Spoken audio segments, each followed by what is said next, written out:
Hello friend, आप सब कैसे हो। तो आज मैं आ गई हूँ एक और नई वीडियो के साथ। ये हमारा 1 डॉट ब्लाउज है और ये हमारा 36 साइज का ब्लाउज है। तो ये हमने 1 मीटर कॉटन का अस्तर लिया है और सिल्क का अस्तर है। मेन फैब्रिक जो मेरा है ब्लाउज का वो नेट है। तो इस तरह से ये लहंगे का ब्लाउज है। तो इसको हमें 1 डॉट पे बनाना है। तो चलिए हम बनाना स्टार्ट करते हैं। ये हमने कपड़ा लिया है जो मेरा कॉटन का अस्तर है, 1 मीटर है। तो इसको हम इस तरह से 2 फोल्ड में फ़ोल्ड करेंगे। हम उतना ही कपड़े को फ़ोल्ड करेंगे जितना हमको ज़रूरत है। तो हम ये 12.5 इंच पे हम फ़ोल्ड कर रहे हैं और इसको कट करके निकाल देते हैं। जो एक्स्ट्रा कपड़ा है वो हमारा आस्तीन के कटिंग में आ जाएगा। तो इससे क्या है कि हमारा कपड़ा वेस्ट नहीं होता। तो इस तरह से अभी ये कपड़ा हमारा 2 फोल्ड में है, इसको हम 1 फोल्ड और कर देंगे। तो ये हमारा 4 फोल्ड में हो गया है। ये हम दोनों पार्ट को एक साथ ही कटिंग करने वाले हैं। तो ये आप देख सकते हैं अभी ये हमारा कपड़ा 4 फोल्ड में है। मैंने अच्छे से इसको रख लिया है। अभी इसकी लंबाई जो हमारे ब्लाउज की लंबाई है वो है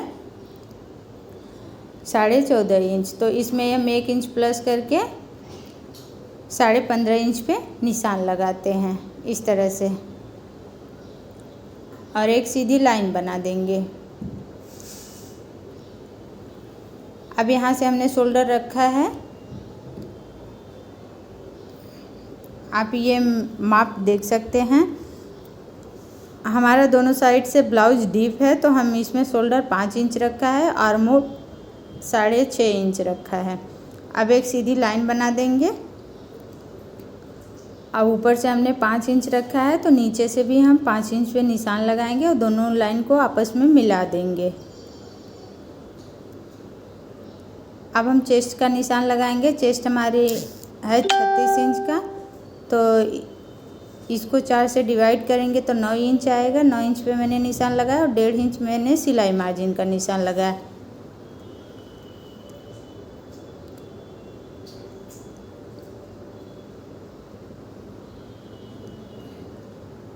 अब यहाँ से हम आर्महोल की गुलाई देंगे। 1.5 इंच पे निशान लगाया है हमने और इस तरह से आर्महोल की गुलाई दे दी।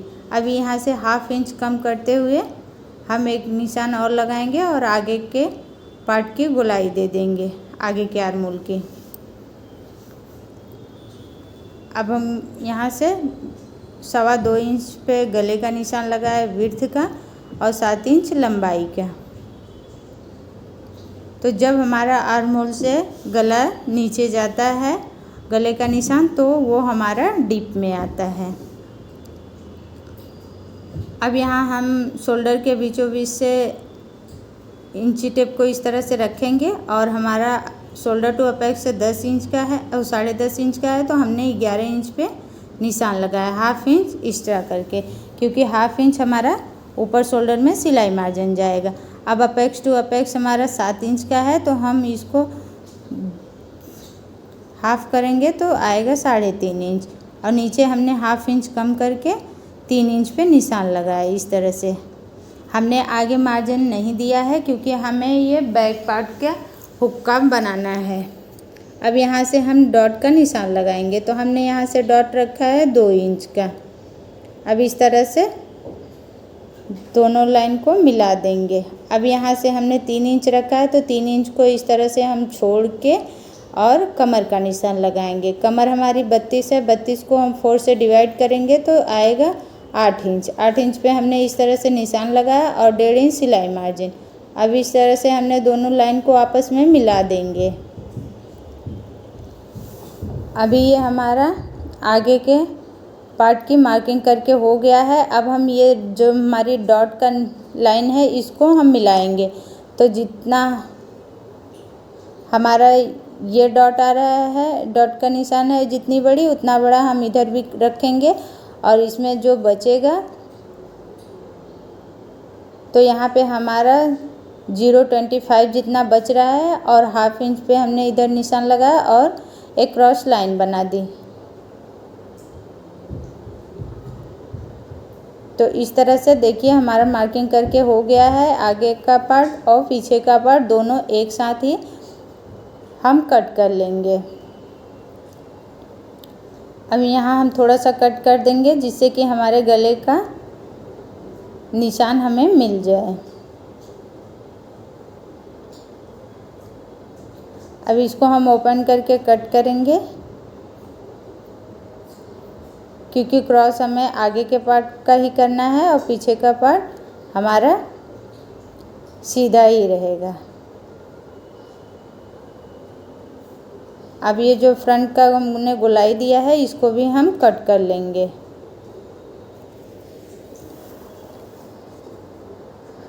अब 1/2 इंच छोड़ते हुए हम यहाँ कटिंग कर देंगे।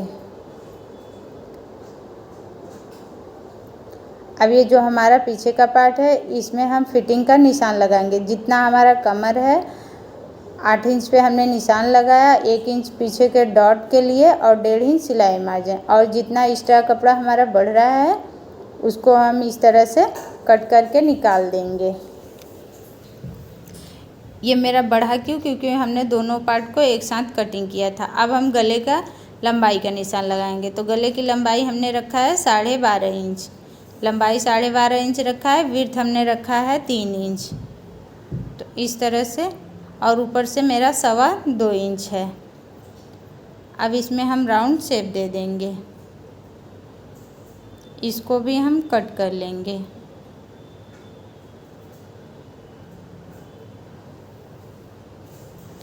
अब जो हमारा फिटिंग की लाइन है वहाँ से हम इस तरह से फोल्ड करेंगे और सेंटर निकाल लेंगे।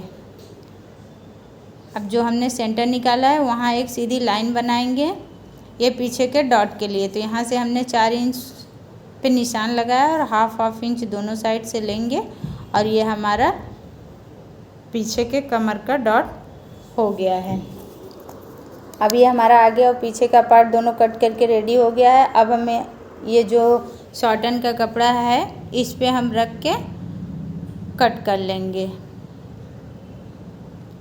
तो आपको हम दिखा देते हैं कि ये हमने जो पीछे का मेरा पार्ट है उसको हम कट करके अलग कर दिए और आगे का पार्ट हमारा पैक है। तो इस तरह से जिस साइड से पैक रहेगा उसी साइड से हम इस तरह से रखेंगे आगे वाले पार्ट को और कट कर लेंगे।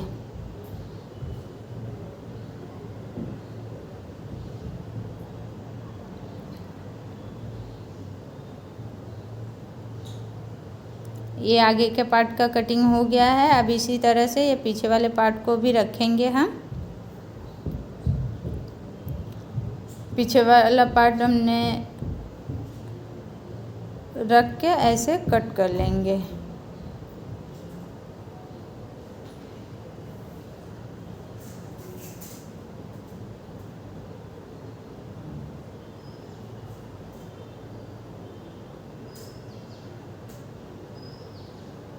तो अभी ये हमारा आगे और पीछे दोनों का पार्ट हो गया है। अब इसी तरह से हम मेन फैब्रिक जो हमारा नेट का फैब्रिक है इस पे भी हम रख के कटिंग कर लेंगे।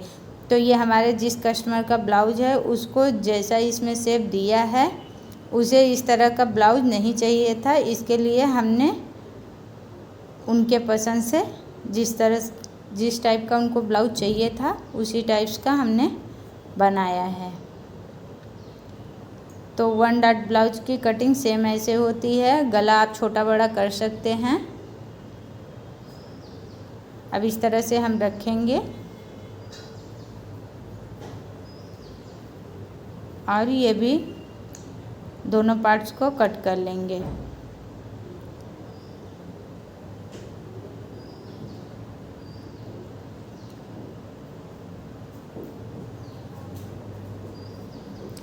आप ये ध्यान देना ये जो एम्ब्रॉयडरी किया हुआ है वो सभी बॉर्डर्स को एक दूसरे से मैच करता रहे, बराबर में रख करके फिर हम कट करेंगे।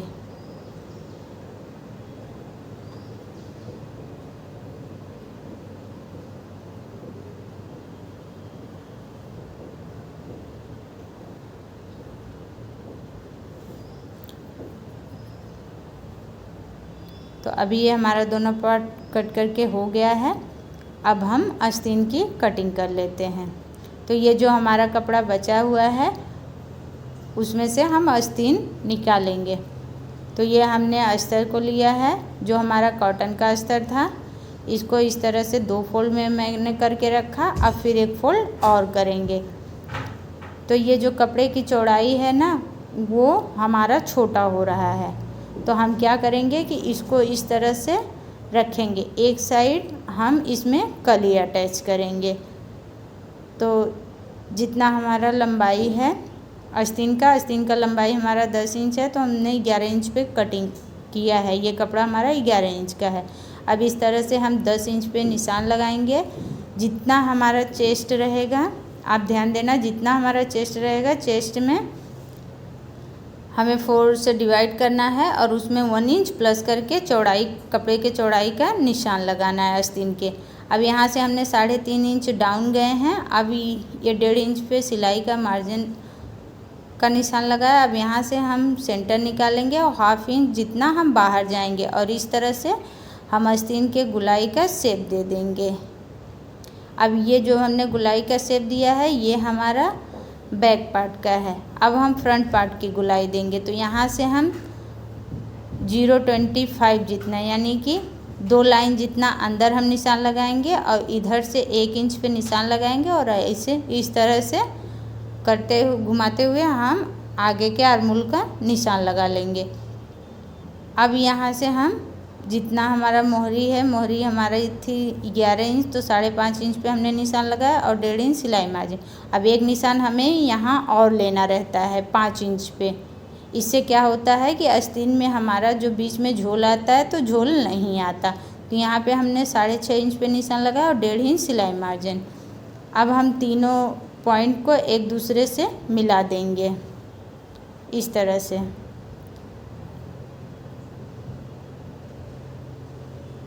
इससे क्या रहता है कि वो जो बीच में झोल आता है, तो झोल हमारे आस्तीन में नहीं आता है। सभी साइज के लिए ये फिक्स रहता है। अब हम अंदर के जो आस्तीन का गुलाई दिया है, वो हम नहीं अभी कटिंग करेंगे, क्योंकि हम यहाँ पे बाद में कलियाँ अटैच करेंगे, फिर हम कट कर लेंगे। ऐसे हमें एक ही साइड से कलियों को अटैच करना रहता है। अगर हम उसको 4 फोल्ड में करके रखेंगे, तो वो हमें दोनों साइड से अटैच करना पड़ता है। अब ये हम कॉटन का कपड़ा लेंगे इस तरह से, इसको भी हमने 2 फोल्ड में रखा है। ये भी हमारा चौड़ाई में कपड़ा छोटा है, तो इसमें भी हम कली को जॉइंट करेंगे। तो जिस तरह से हमने अस्तर वाले कॉटन वाले फैब्रिक को रख के और उसमें कली अटैच करेंगे, उसी तरह से इसको भी हमने 4 फोल्ड में रखा है और एक पार्ट को मैंने बराबर करके रखा है, एक पार्ट मेरा छोटा है। जो छोटा है उसमें हम बाद में कली अटैच करेंगे। कम फैब्रिक में हमें इसी तरह से कपड़ों की कटिंग करनी होती है। अब ये हमारा जो मेन फैब्रिक है नेट का, इसको इस तरह से 2 फोल्ड में रखेंगे मिलाते हुए और इस तरह से एक फोल्ड और कर देंगे। तो ये हमारा 4 फोल्ड में हो गया। तो इसकी चौड़ाई बराबर है, तो हम इस तरह से रख के कट कर लेंगे। तो वीडियो हमारी कैसी लगी? वीडियो अच्छी लगी हो तो वीडियो को लाइक करना, चैनल को सब्सक्राइब करना, कमेंट करना ना भूलना और शेयर करना। तो हम मिलते हैं आपसे नेक्स्ट वीडियो में। तब तक के लिए bye bye. Thank you for watching.